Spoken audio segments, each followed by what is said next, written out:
सुद्धा अनेक ठिकाणी पाहिला असेल.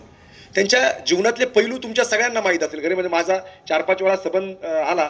मी सदस्य असताना पंचायत समितीच्या सभागृहामध्ये आम्ही बसलो. अजितदादा आले ते उद्घाटनाच्या वेळेस आणि मी थोडासा बोलायला आगावच. त्याच्यामुळे मी म्हटलं आता आपलं बघितलं तर पाहिजे कुणीतरी, म्हणून मी बोलायला सुरुवात केली. त्यांचं बोलायला थांबवलं. म्हटलं साहेब आमचं सभागृह आहे, आम्हाला बोलू द्या. म्हटलं साहेब तुम्ही पंचायत समिती सदस्यांना काही फंड देत नाही, काय परिस्थिती आहे? मग आम्हाला नसतं. जिल्हा परिषद सदस्याला पण लोक मत देतात, पंचायत समिती सदस्याला पण मत देतात. मग नक्की पंचायत समिती सदस्यांनी करायचं काय? लोकांच्या अपेक्षा पूर्ण होत नाही. सगळं सभागृह थांबलं. अजितदादांनी माझ्याकडे पाहिलं. पहिलं विचारलं कोणत्या पक्षाचं काम करतो. मी पक्षाचं नाव सांगितलं.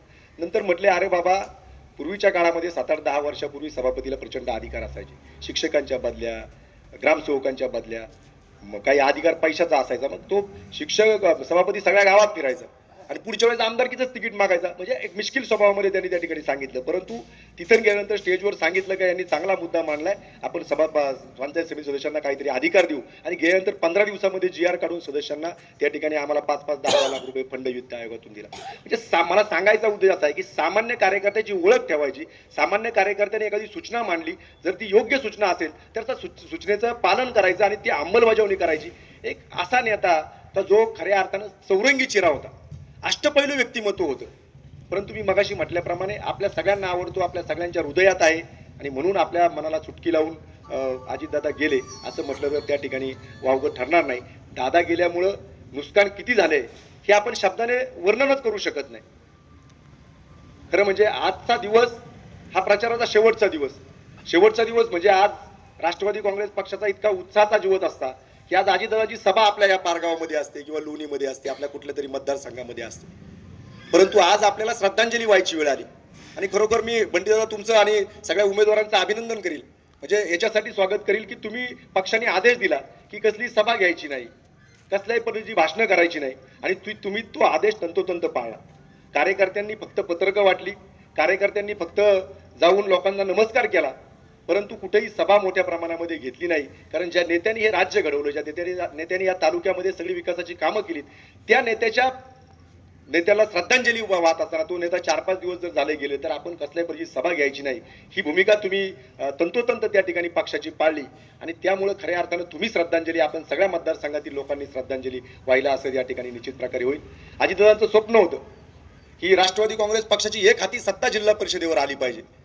माझा राष्ट्रवादी काँग्रेस पक्षाचा प्रत्येक जिल्हा परिषद सदस्य निवडून आला पाहिजे, माझा पंचायत समितीचा सदस्य निवडून आला पाहिजे आणि माझी राज्यामध्ये सत्ता आहे, मी उपमुख्यमंत्री आहे, मी या जिल्ह्याचा पालकमंत्री आहे. मग मी जर या जिल्ह्याचा पालकमंत्री असेल तर मी प्रत्येक पंचायत समिती सदस्य, जिल्हा परिषद सदस्याला मी फंड देऊ शकतो आणि म्हणून माझ्या विचाराची माणसं निवडून आली पाहिजे अशी त्यांची भूमिका त्या ठिकाणी होती. आणि बंटी पाटलांनी सांगितल्याप्रमाणे निश्चित प्रकारे विमानातून पहिली सभा ते बारामतीला घेणार होते. आपल्याकडे 100% त्या ठिकाणी ते आले असते, त्यांनी त्यांचे विचार मांडले असते, या तालुक्यामध्ये जे विकासासाठी लागते ते त्यांनी करायचा प्रयत्न त्या ठिकाणी केला असता. आणि असा नेता आपल्या हृदयाला सगळ्यांना म्हणजे इतकी वेदना देऊन गेलाय की मला वाटत नाही इथं बसलेला सुद्धा एकही माणूस त्या दिवशी रडला नसेल. म्हणजे खडकासारखा, दगडासारखा काळजाचा माणूस सुद्धा त्या दिवशी डोळ्यातून पाणी आणत होता. आपण टीव्हीवर पाहिलं असेल, परंतु जरी आपल्याला माणसामध्ये रडता येत नसेल तरी आपण बाजूला जाऊन त्या ठिकाणी, कारण माझ्या सुद्धा डोळ्यामध्ये पाणी आलं ज्यावेळेस ही घटना एकदा, दोनदा, तीनदा जर पाहिली तर चौथ्यांदा डोळ्याला पाणी यायचं. मग असा माणूस की जो माणूस प्रत्येकाला माझा माणूस वाटतोय, तो माणूस खऱ्या अर्थानं परमेश्वरांना आपल्याकडून हिरावून घेतलेला आहे आणि खूप असं नुकसान आपल्या सगळ्यांचं या ठिकाणी झालेलं आहे. आज खऱ्या अर्थानं राष्ट्रवादी काँग्रेस पक्षाचं तर खूपच नुकसान झालंय, जनतेचं आहे पण पक्षाचं खूप नुकसान झालंय. आज खऱ्या अर्थानं दादांना जर श्रद्धांजली अर्पण करायची असेल तर त्यांच्या विचाराची माणसं जिल्हा परिषद आणि पंचायत समितीवर पाठवणं हे या तालुक्यातील नव्हे तर या जिल्ह्यातील प्रत्येकाचं कर्तव्य निश्चित प्रकारे आहे आणि दादांना खऱ्या अर्थानं तीच श्रद्धांजली होईल. कारण त्यांची ती अपेक्षा होती, त्यांचा तो विचार होता की